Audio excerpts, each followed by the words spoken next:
Santander with 3 hits tonight. I mean, how much is this benefiting him to get these starts? It looks like he's swinging the bat really well now. Well, this is as much for us as it is him, but you know, he was impressive tonight. Almost ran down one ball, had a good break on another one. More about, you know, how he's going to fit in defensively too. So you know, it's good to see him, just like Austin and even Trey, learning to play this time of year and knowing. I think I talked to Trey the other day. The biggest challenge he is, you know, usually you're at home now. It's late September. You're still playing baseball, so those are good experiences for him.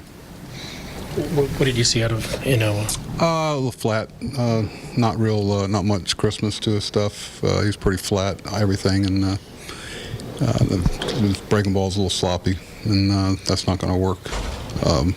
You know, basically he was a 2-pitch pitcher last time out and pitched well, and tonight he threw a few changeups, but nothing that they had to put into the memory bank. So it was, I thought he was wasn't getting down the hill, wasn't much you know, real urgency moving down the hill, and when, you know, didn't seem to really get after it.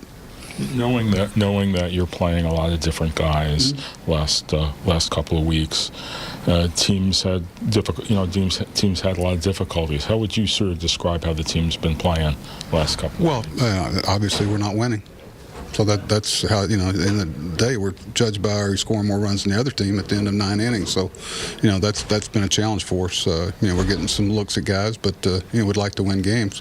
Some young pitchers are getting some opportunities to show, and they better take advantage of it. You know, night wasn't one of those nights, and you know, Pete had a good outing, good game obviously, and I thought Mike was really good tonight, and that was good to see. So those type of things you put in your memory bank as you go home, and whether you're a young player trying to make a mark or whether you're somebody that's been here all year, it's you know, those are things that you know, that you think about when the season's over.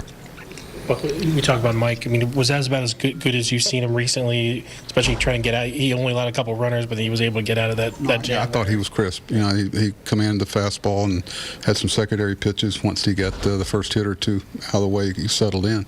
Gave us a chance to win. You know, Mike gave up a run that, you know, we need to keep from happening, and then Richard had another good outing. For a guy who hadn't played first much, what do you think of Pedro's play in the first inning? Wasn't? Well, he's played. Oh, the first inning was great. You know, he's one of the few guys with that type of arm strength. You know, JJ and I were talking, so that was hot coming over there. And you know, Pete's played a lot of first base. He's played a lot. He's played this year.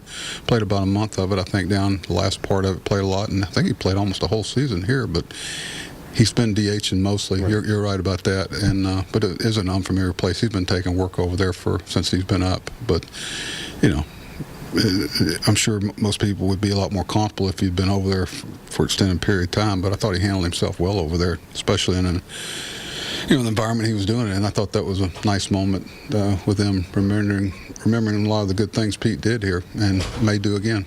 Hit through the shift, that was good for him. Pardon? When he hit through the shift the first time? Well, I think, you know, if you're going to hit towards the shift, you need to hit it over them if they're shifting you a lot, but yeah, I mean, keep hitting it hard, they'll fall. Good things happen to good people, and Pete's good people.